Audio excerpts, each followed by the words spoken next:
Hello everyone, how's it going? BigLT here. Welcome back to another food review. And we are doing Hostess Sundae Cupcakes. And as you can see, I don't like it when my stuff gets damaged. So, I think this was the only one that they had too when I bought it. Yeah, it was actually, yeah. Because what happened was, I looked for it here in town when I first heard about it being sold at Walmart, and I looked at Walmart for like 2 weeks. And they didn't have it. So then I went with my grandma. We go to Rochester. We go to the South Walmart first. They didn't have it. And then we went to the North Walmart later in the day. And even though it wasn't with the snack cakes, it was in the back with the butter and all that stuff. And it was actually right there, but they only had one left. And it was damaged. I hate buying I don't even buy damaged cans when I get soup. Because I'm very finicky about how I buy stuff in my with packaging, you know. But if there's like one left and I have no choice, frig it, fine. But don't expect me to do it all the time, because I hate it when, it's like my grandma, she hates it when her bread is squished. Doesn't everybody? But for some reason, I don't care if my bread is squished, because I can still eat it. I just hate it when my cans and boxes are damaged or whatever. You know what? I'm not even going to try to break it in half and show you that way. There's cream inside of it. It's going to make things messy.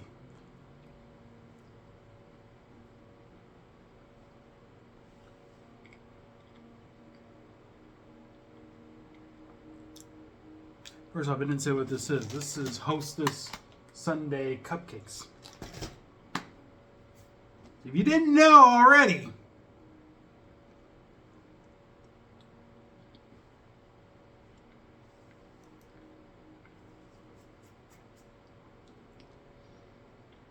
as far as I know, not tasting much like a sundae. Not really. Tastes like it's just a regular cupcake. But I thought I'd try it anyway. Why? I don't know. Not that there's anything wrong with regular cupcakes, obviously.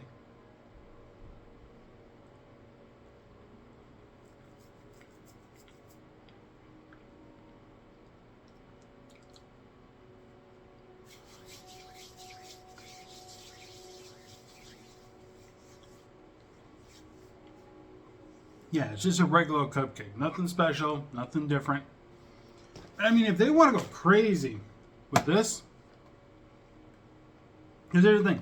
This says limited edition, but guess what? You can buy it any time. Just get regular cupcakes. Taste the same. But if they wanted to go crazy, and hear me out, Hostess, if you want to go crazy, do cupcakes, but instead of chocolate cake, make it root beer and call it a root beer float. Just an idea. There is root beer extract out there. They could totally do it. They just have to make a vanilla cupcake, and instead of adding vanilla extract, they'd have to add root beer extract. I'm sure they still need to use the obvious vanilla bean. I think a vanilla bean might be used in that.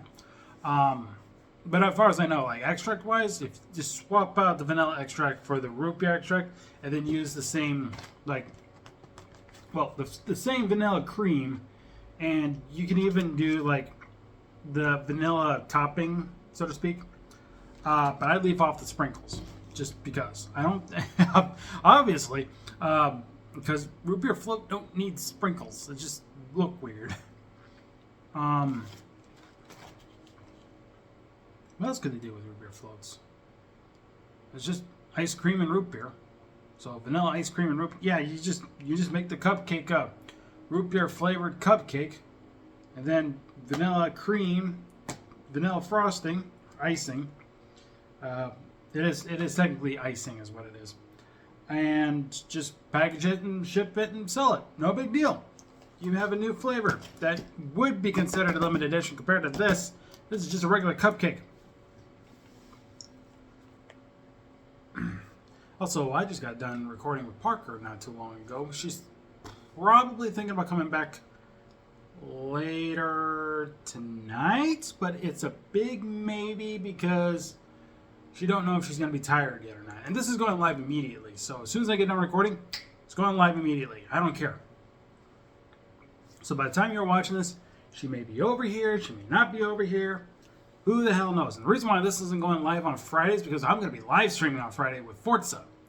Got like freaking less than 6 hours to go. I'm going to be up a little bit late though. I'm going to try to see what I'm expecting here before I live stream it. Doesn't mean I won't live stream it. I most likely will. I just got to see what I'm expecting. If it's going to say, hey, you got to make another Microsoft account, because technically speaking, Miku and my accounts basically already have Forza accounts on Xbox. I don't think linking up those same accounts is going to do much. I'm saying that because Minecraft does it. You play Minecraft on PlayStation, what do? They expect you to make a Microsoft account, which means you're making an Xbox account without even knowing it. I just don't know if Forza is going to do that. This is the first time Forza is actually on a PlayStation console. I'm looking forward to it because that means I get to play Forza on PlayStation. Which is why I haven't been doing any waifu racing videos, because I've been waiting for the game to come out on PlayStation. Granted, I could have done Gran Turismo or the Crew Motorfest or even just the Crew 2. Who the hell knows? I kind of just quietly halted the waifu racing videos for Forza to release on PlayStation. Okay? I don't even have Gran Turismo 7 or the Crew Motorfest installed on my console right now at the moment. I kind of like uninstalled some games, not to make room for Forza. Obviously, I have an internal hard drive. I had well over 600 gigabytes on the internal, and like, well, I guess that was after I uninstalled, but it was like 200, maybe 300 gigabytes on the actual console's hard drive before Forza started installing. Something like that. Speaking of which, another thing that's happening on my console right now, Parker put, well, she didn't do it. I basically bought it myself.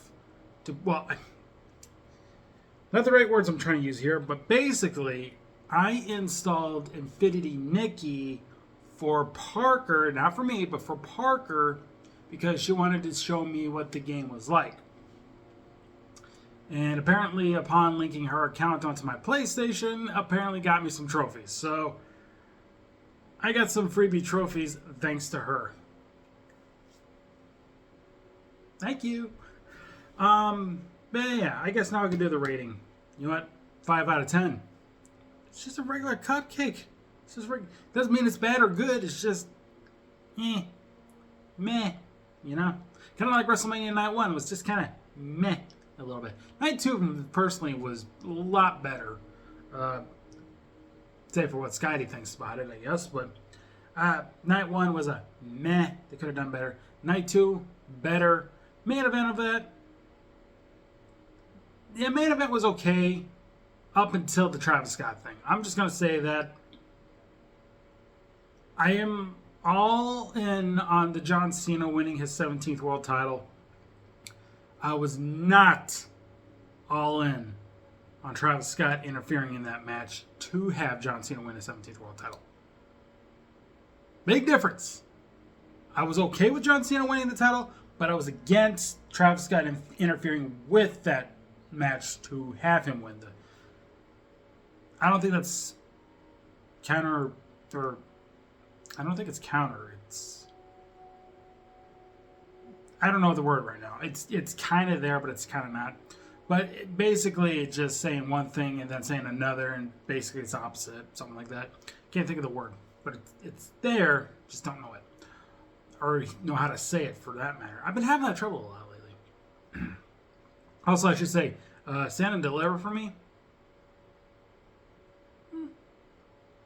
7.5 out of 10. It was okay. One of the big highlights for that pay-per-view was Sol Ruka winning the Women's North American Championship. I am all in on Sol Ruka. She's the only female in WWE that's not Japanese that I actually care about. Actually, I take that back because I also remember Alexa Bliss was in that mix.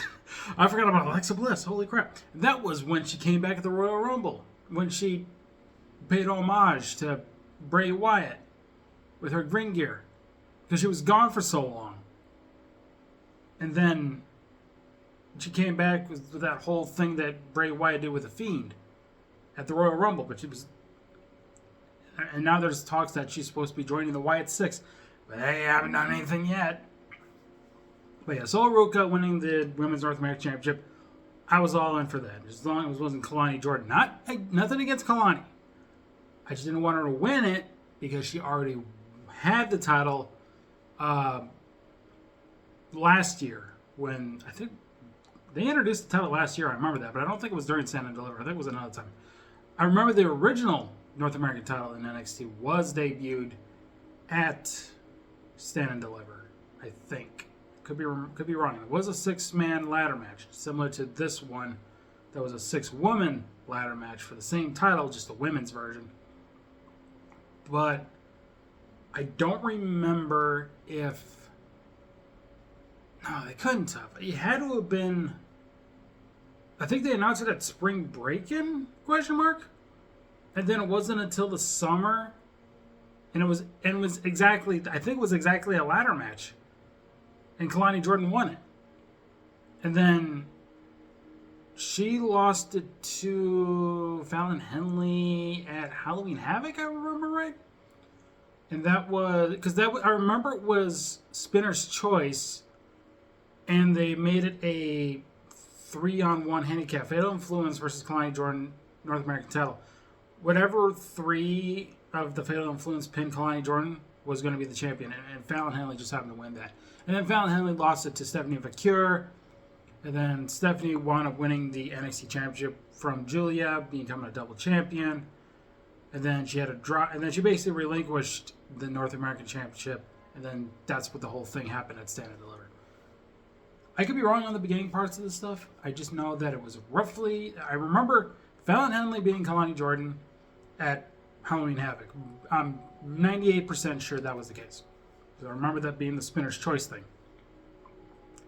So anyway, yeah, sorry, that was kind of a rant about WrestleMania. Yeah, 5 out of 10, middle of the road. Just buy regular cupcakes. It's the same. So anyway, thanks so much for watching this food review. Of course, I've been BigLT, and I'll see you guys next time for another food review. You have a good day. Take care. Bye-bye.